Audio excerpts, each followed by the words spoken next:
delapan limit itu ada, dan notasi limit. Nah, untuk notasinya seperti ini, artinya apa? Oke, untuk limit jika x-nya mendekati A, maka fungsi fx-nya akan menuju L. Oke, harus ingat ya. Kemudian apalagi syarat limit? Kalau limitnya ada jika nilai limit kiri dan kanannya itu sama, ya.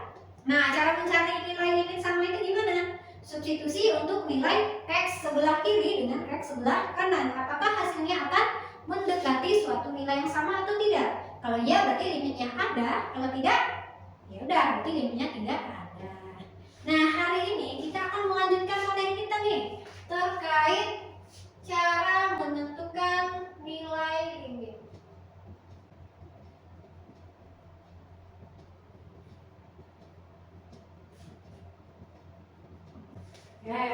Cara menentukan limit.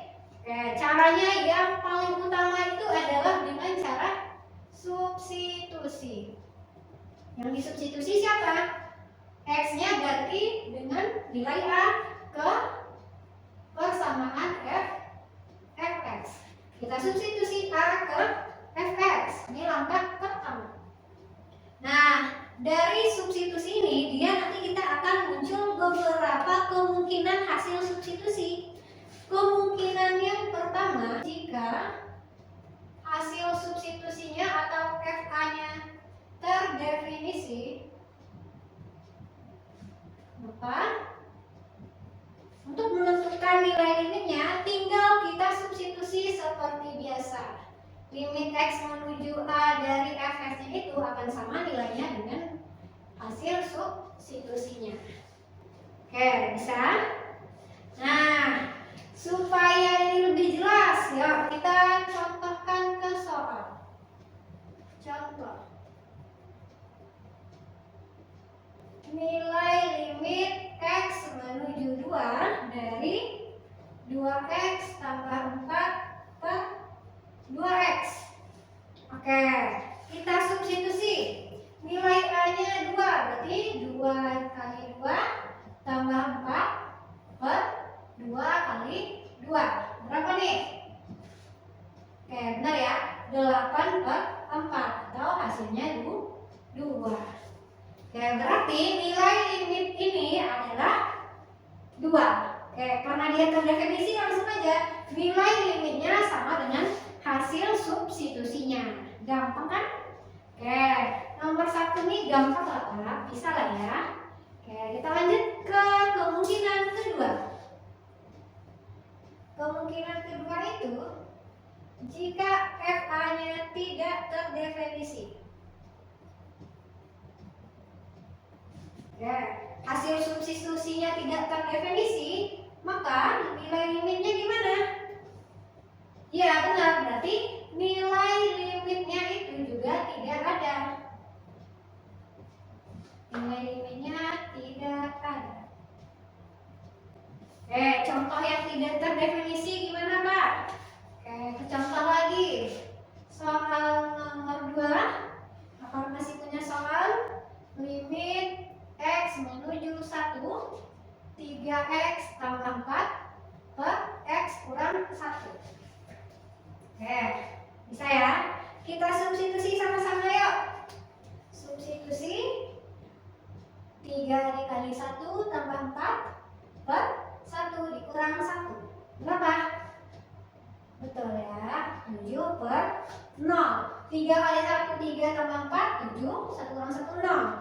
Kalau kita penyebutnya 0 atau dibagi 0, dia tidak terdefinisi. Maka karena tidak terdefinisi, nilai limitnya itu tidak ada. Bisa dipahami soal kedua? Kalau ragu tanya langsung ya, kita ulang lagi. Kalau rasanya udah paham, kita lanjut. Gimana? Ya, lanjut ya. Lanjut ke kemungkinan ketiga. Jika nomor 3 ini ada nih, bentuknya bentuk FA-nya kita memperoleh hasil 0 per 0 dia nanti. 0 per 0 ini artinya bentuknya bentuk tak tentu. Nah, kalau kita bentuknya tak tentu, limitnya bukan tidak ada, ada. Kita cari nilai limitnya gimana? 0 per 0 kita lakukan strategi. Oke, maka lakukan strategi. Strateginya apa Kak? Nah, strateginya ada dua. Strategi yang pertama itu bisa kita lakukan dengan pemfaktoran. Atau yang kedua strateginya adalah dengan cara perkalian sekawan. Nah, dua strategi ini dia akan tergantung dengan bentuk fungsinya, apakah bentuk fungsi bilangan berpangkat atau fungsi yang mengandung akar. Kalau dia mengandung pangkat yang tinggi-tinggi biasanya ya, yang bisa kita faktorkan, itu kita lakukan dengan pemfaktoran. Kemudian kalau fungsinya mengandung akar, kita lakukan dengan perkalian sekawan. Oke, bisa ya? Oh, mau contoh? Oke, yuk kita kasih contoh lagi. Kak, saya mau contoh biar gampang memahaminya. Nah, contoh ketiga kakak punya nih.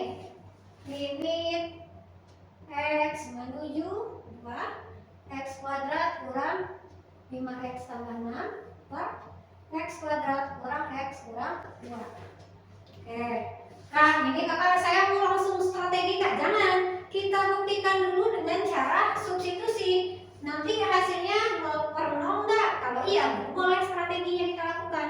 Kalau tidak, ya udah kita lakukan kemungkinan pilih di antara 3 kemungkinan ini. Yuk kita substitusi, berarti 2 kuadrat kurang 5 kali 2 tambah 6 per 2 kuadrat kurang 2 kurang 2. Yang di atasnya berapa nih? Oke, pintar ya. 0, di bawahnya juga 0. Karena dia bentuknya 0 per 0, ini bentuknya tak tentu. Karena dia bentuknya tak tentu, baru boleh kita lakukan strategi. Nah, strateginya mana mau kita pilih? Bentuk fungsinya gimana? Bilangan berpangkat. Berarti yang berpangkat kita lakukan pemfaktoran. Nah, faktorkan dulu. Berarti limit fungsinya kita faktorkan. Apa nih faktor yang di atas? X kuadrat kurang 5x tambah 6. Siapa yang tahu? Oke, pintar ya. X kurang 3, X kurang 2. Kalau untuk yang di bawah bisa kita faktorkan? Bisa ya. Apa nih bentuknya? X tambah 1, X kurang 2. Ya enggak? Pas enggak? Mari kita lanjutkan. Nah, ini ada nggak yang bisa kita sederhanakan? Oh, benar ya. Ini X kurang 2 bisa kita bagi dengan X kurang 2 Kak. Kita sederhanakan hasilnya 1. Berarti sisa limit kita adalah bentuk sederhananya X kurang 3 per X tambah 1. Kalau udah sederhana seperti ini, kita balik lagi ke awal, substitusikan nilai A-nya. Berarti 2 kurang 3 per 2 tambah 1. 2 kurang 3 negatif 1 per 3. Berarti negatif 1 per 3. Nah, jadi kalau udah dapat 0 per 0, kita lakukan pemfaktoran. Diperoleh nilai limitnya adalah negatif 1 per 3. Bisa? Silakan dipahami. Kakak lanjutkan untuk soal yang terakhir. Contoh yang terakhir. Berarti contoh untuk soal limit dengan perkalian sekawan. Mana soal kakak ya? Tentukan nilai limit dari X menuju 3, 2 kurang akar X tambah 1 per X kurang 3. Kalau substitusi kita coba ya. 2 kurang akar 3 tambah 1 per 3 kurang 3. Berapa? Langsung ya bisa kita peroleh 0 per 0. Artinya kita masih memperoleh bentuk tak tentu. Kalau dia tidak tentu, bentuk tak tentu, nah karena fungsinya mengandung akar, berarti kita lakukan dengan perkalian sekawan. Kalau sekawannya 2 kurang akar X tambah 1, siapa sekawannya? Oke, kalau dia minus berarti sekawannya yang plus ya. Nah, ya limit X menuju 3, 2 kurang akar X tambah 1 per X kurang 3, sekawannya adalah dikali 2 tambah akar X plus 1, 2 tambah akar X tambah 1. Ya kan? Oke, perkaliannya. Ini kalau kita misalkan A, ini B, berarti bentuk perkaliannya apa? A kurang B dikali A tambah B. Masih ingat nggak bentuk perkalian A kurang B, A tambah B? A kurang B dikali A tambah B. Hasilnya apa? A kuadrat dikurang B kuadrat. Oke, iya kan? Ya, kita lanjutkan. Berarti limit X menuju 3, ini A-nya 2 kuadrat dikurang akar X tambah 1 kuadrat per di bawahnya X kurang 3 dikali 2 tambah akar X tambah 1. Oke, bisa? Ya, kita lanjutkan lagi. Berarti bentuk limitnya adalah limit X menuju 3, 2 kuadrat 4 dikurang akar X tambah 1 kuadrat, berarti akarnya hilang ya. Oke, berarti X tambah 1 per X kurang 3 dikali 2 tambah akar X tambah 1. Oke, ya mari kita sederhanakan lagi sama dengan limit X menuju 3, 4 kurang X min kali plus 1, berarti apa nih? 4 kurang X. Karena dia masih dalam kurung, kalikan negatifnya. Negatif 1 per X kurang 3 kali 2 tambah akar X tambah 1. Bener ya? Kalau ada salah bilang ya. Substitusi.